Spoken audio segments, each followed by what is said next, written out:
Alright, the weekend is done. It's about time we get into the Sonic review for spoiler talk.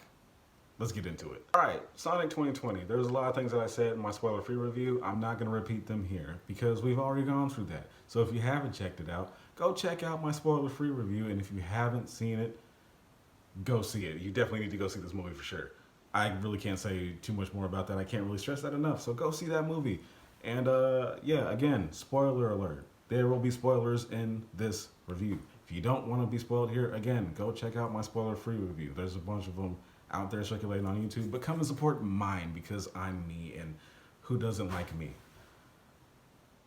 Well, all right, first thing I'm going to talk about is Jim Carrey as Dr. Eggman, aka Dr. Robotnik. Well, Dr. Robotnik, aka Eggman, but all the same, he's Dr. Robotnik. So, one thing I liked about his character was the drone designs. The drone designs were nice. They were fitting. They made sense. They were very well put together. I think they were a little fragile, but I mean, then again, we don't really have too many people smashing these things up, I'd imagine. So, I can get past that. But more than that, I loved how he controlled them. He had gloves on, and on those gloves on the inside was a D-pad and buttons. So he would be like in here, Spider-Man beeping his little controllers and stuff like that. And it was very reminiscent of a Sega controller. So that was really cool for me. I saw that and I was like, oh, it's a Sega controller. He's controlling the drones with the control. Oh, that's so cool. Those little beeps and stuff like that. So that was really dope for me. As far as fan service goes, you guys did a good job on that one. And even if it wasn't supposed to be a Sega controller, it looked like one, in which case I still personally enjoyed it. So there's that.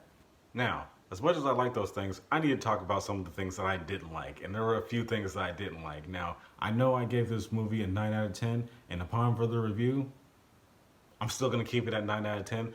So the reason why I gave it a 9 is for the things that I'm about to nitpick at right now. Now, needless to say, it's a Sonic video game movie. It is going to be directed more towards kids, but also gives us older fans who grew up with Sonic the fan service that we desperately needed and asked for, that got them to change the way Sonic looked and gave us redesign to begin with. Now, that being said, I have some complaints. One, the human aspect, having Tom Wazinski, whatever the freak his name is, it was cool having him in there or whatever, but when he shot Sonic in the leg with the tranquilizer gun, like as Sonic was about to try and dip out and go to the Mushroom Planet, I was very confused as to why Sonic can like freeze time any other time and move 300 miles an hour plus, but for some reason couldn't outrun a tranquilizer. We're gonna skip over it apparently. When they finally did get back to San Francisco to get Sonic's rings because they fell through the portal in San Francisco on top of this tall spiky building, he runs over and says, nope, you need a special key to get up there. And he comes back down and talks to them to let them know, I need a special key to get up there. Now, I don't understand this because in the previous scene when they were in a bar fight, Sonic was running upside down on the building. For the record, before we get too far into that one, I love that they actually took that whole idea of seeing how fast Sonic moves with his speed and everything from X-Men First Class. And the second one, Apocalypse, I think it was. But yeah, man, like really, like that was for, no, it was Days of Future Past. Days of Future Past, and then X-Men Apocalypse, I think. It was one of those. The point was they used the scene with Quicksilver. Is what I'm getting at here. So they did the whole everybody's stopped in slow motion. Sonic's the only one that's moving at regular speed, doing all these things, doing a whole bunch of party things, drawing on people's faces with ketchup and condiments and stuff like that. Like that whole bit. I love that whole scene, and it was still fun to see. But you just can't watch it and just be like, yeah, they definitely, like, you know, they definitely got that from that. You can't ignore it. It's very obvious. But I digress. Back to what I was saying. He's fast enough to do these things. Why did he not just run up the building and just grab him and come down? Because once they did get up on top of the building and got the rings and everything, when he came down the building, even though he got blown off the building all the same, he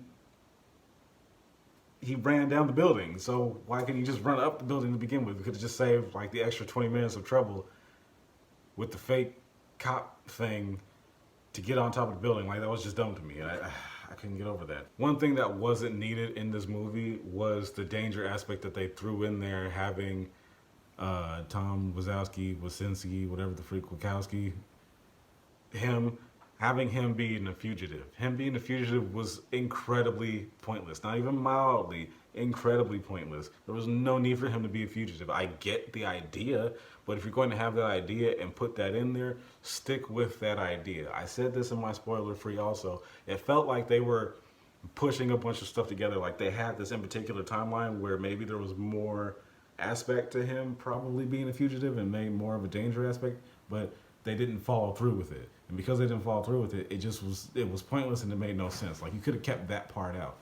Like, we didn't have to hear about him being a fugitive and being on the run, so they couldn't track him and stuff like that. We know he had to ditch his phone because he didn't want Robotnik to find him, if nothing else. He's a tech genius. Why would he not be able to trace his phone? That makes sense to me.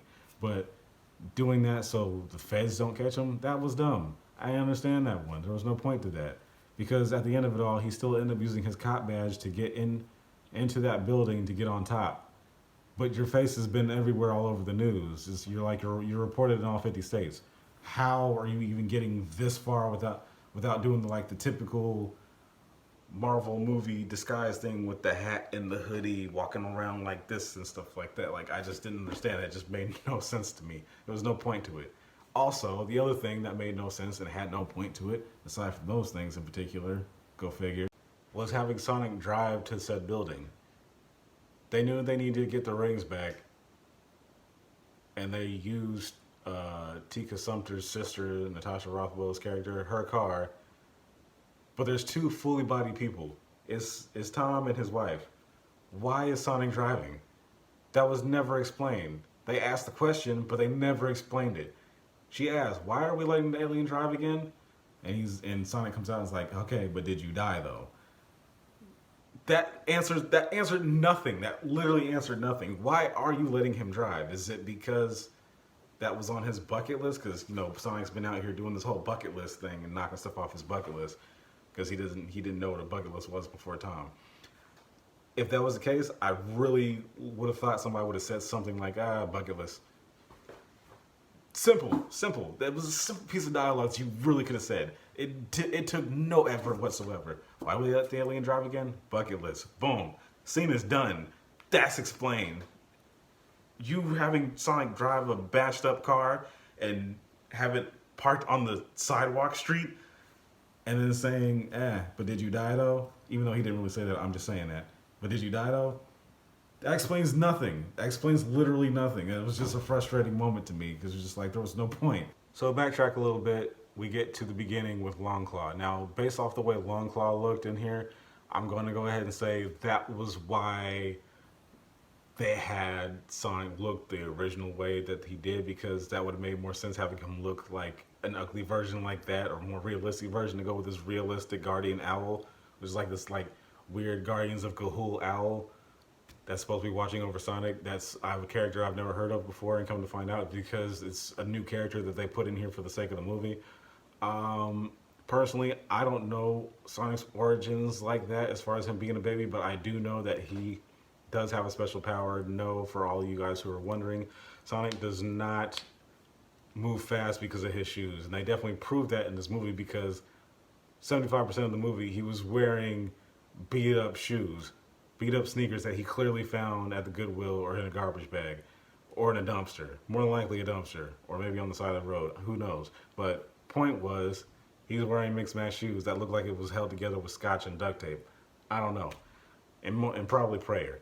But he didn't get his Sonic shoes until towards the end of the second act / third act, which is when Natasha Rothwell's daughter gave him some new shoes. Where did she get those shoes? Who's wearing those shoes? We don't know. Maybe they were supposed to be Natasha's shoes, I guess. Maybe. I don't know. Again, these things aren't explained. But, they keep it fast-paced to this extent because, kids movie. We need to keep the kids interested. We need to have Sonic on here constantly to keep the kids' attention, because the idea is to have fan service for the olders like me, and for the kids who are not familiar with Sonic like that because they didn't grow up with Sonic like that. Now they have a reason to be more interested in him because they want to keep Sonic relevant. So I guess the next step would be Super Mario Brothers, which I think is was an Easter egg in there with the Mushroom Planet that he was supposed to go to that Dr. Robotnik ended up getting locked up in or whatever. He said that there was nobody there and it was an uninhabited mushroom planet. But what if that's like the outskirts of Mushroom Kingdom? Maybe they think it's nobody there, but in reality, it really is the Mushroom Kingdom. That would make sense to me because Sonic said rings are how people get from one world to the next. And that makes sense. So maybe like Sonic has rings, maybe in the Mushroom Kingdom they get through with the plumber pipes like the Mario Brothers. And if so, I'm looking forward to having some type of video game, Sega film, Nintendo, Switchy, cinematic universe type deal. Because if so, what would be the next best thing next to Sonic? We already got introduced to Pikachu already and Detective Pikachu. We have Sonic now. Mario Brothers gotta be in there for sure. Maybe Samus, so a Metroid movie would be dope. Or maybe, gosh, who else would be good? Star Fox. Star Fox would be a really good one since we're still in like this little Animal Kingdom-esque area of CGI. That would make perfect sense. A Star Fox movie. That's next. I'm putting it out there. Star Fox needs a movie. Star Fox needs a video game movie. We need to rebrand Star Fox. We need to push him away from the Super Smash Bros. Thing and give him life of his own once again. Because that game coming up was so dope. But I barely remember much about it now because I'm older for one, and they only had like a handful of games and they weren't that good. The first one was though. I loved the first one, but I mean, you know, whatever. Dr. Robotnik is very much alive on this mushroom planet. He shaved his head, his mustache grew out, so now he looks like the real Dr. Robotnik minus the fatness. And he's just making like reconnaissance jokes by saying rock connaissance because he's throwing the gigantic boulder. He's going crazy a little bit. But he still has Sonic's quill, and he's over here talking about he'll be home by Christmas. So maybe around that time this year, coming up for Christmas, we'll have a trailer to something new that they're going to come out with. That's the hopes, I think. There's definitely going to be a Sonic sequel the way they ended it because of that, for one. And then even better, the post-credit scene that was just beautiful. A warp ring opens up on the edge of a hill, and out comes Miles, Tails, Prowler, my nigga.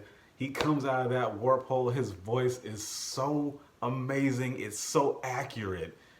And he's looking for Sonic. And he jumps off. He has his two tails. He jumps off the hill, Lady Gaga style, for his life. And he jumps up in the air. He's got his tail spinning around. He's flying. And he takes off flying just as fast as Sonic moves, and the crowd goes wild, me included. And man, I cannot wait. I cannot wait. I cannot wait. I can't wait. Not to mention, they already gave like a little Easter egg for Knuckles at the very beginning of the movie because there were a bunch of echidnas that were attacking him to begin with. Not Knuckles himself, unless he was just masked and a part of that crew, but I think Knuckles is, you know, small just like Sonic, so I don't think he was around at that time. But echidnas were definitely attacking him, so that makes me curious as to what a sequel could possibly be and what it could mean. But all these things we'll find out later in due time, I suppose. But yeah, that's pretty much it as far as spoilers go. Anything else, you would have to watch that movie for yourself. And honestly, you should really go watch that movie because it's doing so well and it's such an entertaining movie. Take the kids, don't take the kids.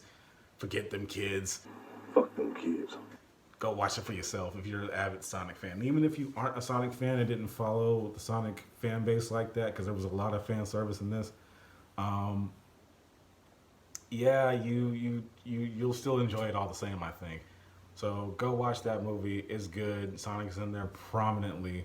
He's not even like hit and miss in there. Like he's really in there. Even the scenes where he's not really in there, he's in there like that. So it's a really good film. I enjoyed myself. Again, I gave this a 9 out of 10.